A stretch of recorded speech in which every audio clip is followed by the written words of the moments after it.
শুভ সকাল বন্ধুরা। এই যে আজকে আমি একটা রেসিপি করব একটু, মানে এটা আমার ঘরে কেউ খায় না, কিন্তু আমি আর আমার শাশুড়ি একটু খায়, কিন্তু আর কেউ খায় না। তো তোমাদের সাথে অল্প অল্প করে শেয়ার করব, কিন্তু আমার ছেলে আর আমার হাজবেন্ডের জন্য অল্প আজকে এই যে সোয়াবিন দিয়ে দিচ্ছি গরম জলে, এটা হোক, অল্প সোয়াবিন করব।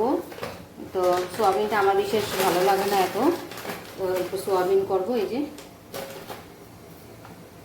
সোয়াবিনটা অল্প সিদ্ধ হচ্ছে, হোক। এটা আমি একটা জিনিস বাটবো, একটু বাদাম বাটা করব আজকে, একটু বাদাম বাটা করব। এই যে বাদাম একটু নিয়ে নিয়েছি, এই যে বাদাম অল্প, এই যে কাঁচা লঙ্কা আর রসুন নিয়ে নিয়েছি।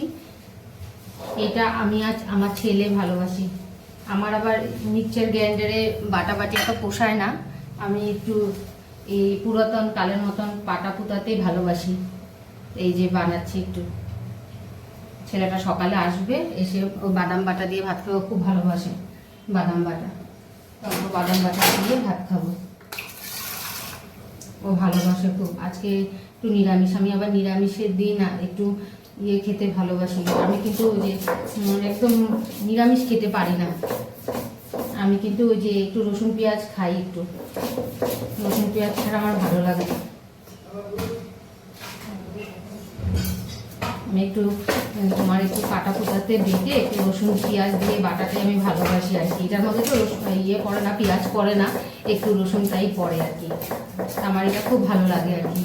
বাদামের সাথে অল্প শিমের গুটিও ভেজে রেখে দিয়েছি ওই রেসিপিটার জন্য। লাস্টে বলবো রেসিপিটা কি, যারা চট্টগ্রামে তারা বুঝবে ওটা কি, কিন্তু অন্য ডিস্ট্রিক্টের মানুষ সেগুলো খায় না বেশিরভাগ। ফাইনালি গাছ অনেকগুলো রান্না করলাম, যেরকম ভাতের সাথে ডাইল আমার ফ্রি সবসময়, 30 দিনে আমার ঘরে ডাইল হয়, ডাইলটা আমি ধরি না। তারপরে একটু মাংসের মতন করে সোয়াবিন রান্নাম, আমার ছেলের খুব পছন্দ। তারপরে বাদাম বাটা তো আগেই করেছি, তারপরে আবার একটু যে শসার তরকারি করলাম ঠান্ডা ঠান্ডা গরমের মধ্যে, যেহেতু নিরামিষ খাবে। তো ফাইনালি যেটা লাস্ট করব, দেখো এই যে কালো কালো জিনিসটা চিনো নাকি তোমরা, এটা হচ্ছে ভাদালি পাতা, আর হয়েছে এটা এই যে রসুন পেঁয়াজ কেটে নিয়েছি, আর এই যে বেগুন কেটে নিয়েছি, তারপরে ডালের বড়া করে দেব। এখন আলু ভাজা একটু বসিয়ে দিয়েছি। এটা অল্প অল্প করে নিয়েছি, কারণ আমার ঘরে এটা কেউই খাবে না, মানে আমার হাজবেন্ড আর আমার ছেলে এগুলো খায় না, একটু কালো কালো হয় না তরকারিটা, তার জন্য আর কি এটা খেতে চায় না। আর আমি তো চট্টগ্রামের, আমার বাপের বাড়ি চট্টগ্রামের, মানে আমার বাবার বাসা চট্টগ্রামের, আর আমার শ্বশুর বাড়ি হয়েছে কুমিল্লা। তো আমাদের ঘরে এগুলো খাওয়া মানে কেউই খায় না, আমার হাজবেন্ড খায় না, আমার ছেলে খায় না, ওরা দেখলেই ঘৃণা মানে পায়। আর কিন্তু আমার শাশুড়ি মা আমি যেটাই রান্না করি ওনার কিন্তু খুবই ভালো লাগে। আর ভাদালি পাতার ঝোলটা আমার শাশুড়ি আমার মতন ভীষণ ভালোবাসে, তো উনি বয়স হয়েছে, যতদিন থাকে তো ততদিনে একটু রান্না করে খাবো। আর একলার জন্য তো আমার আর তখন মানে খাওয়া হবে না, ওরা যেহেতু খায় না ওদের জন্য 2-1 পদ বেশি করতেই হয়। তারপরে ওইগুলো করে, এটা কিন্তু রান্নাটা ভীষণ একটু ভেজাল থাকে, এই পাতাটা বেটে নিতে হয়। তো আমি মিক্সচার গ্রাইন্ডারই করি পাতাটা বাটা, কিন্তু হাতে বাটলে হাতগুলো সব কালো হয়ে যায়, তার জন্য আমি এটা এই যে মিক্সচার গ্রাইন্ডারে বেটে নিয়েছি, ডাল বেটে নিয়েছি।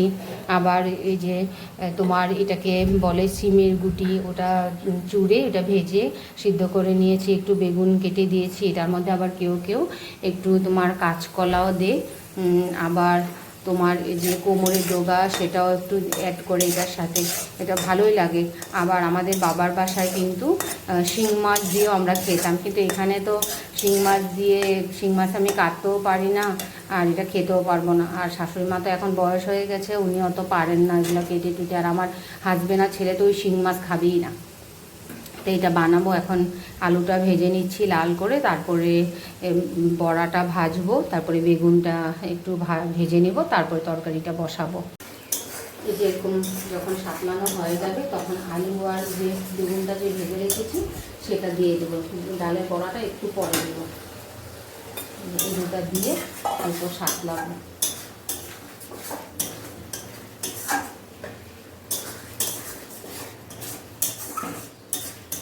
একটু অল্প সাতলানো হয়ে যাবে, তারপরে ডালের বড়াগুলো দিয়ে দেবো, দিয়ে সামান্য পরিমাণ জল দিয়ে দেবো। এখনও বেগুনগুলো একটু শক্ত আছে, একটু ঢাকা দিয়ে দেবো।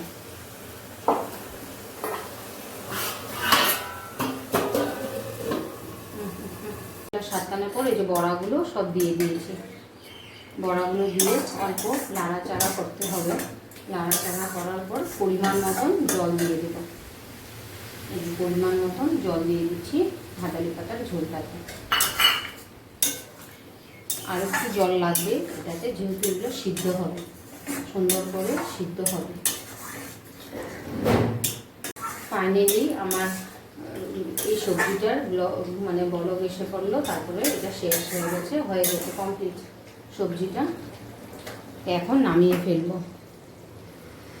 ভাদালি পাতার ঝোলটা কিন্তু কালো হয়েছে, দেখতে এত খারাপ হয়নি, তাও অনেকগুলো হয়ে গেছে। আমরা দুজনে এতগুলো খেতেই পারবো না হয়তো। ভালোবাসে তার জন্য ও ঠাকুমাকে আগে দিয়েছি, মনা ঠাকুমাকে, খেয়ে বলবে কেমন হয়েছে। আর তো কেউ খায় না, আমি আর ও ঠাকুমাই খাই। ও খুব ভালোবাসে ও ঠাকুমা। ভালো হয়েছে। ভালো হয়েছে?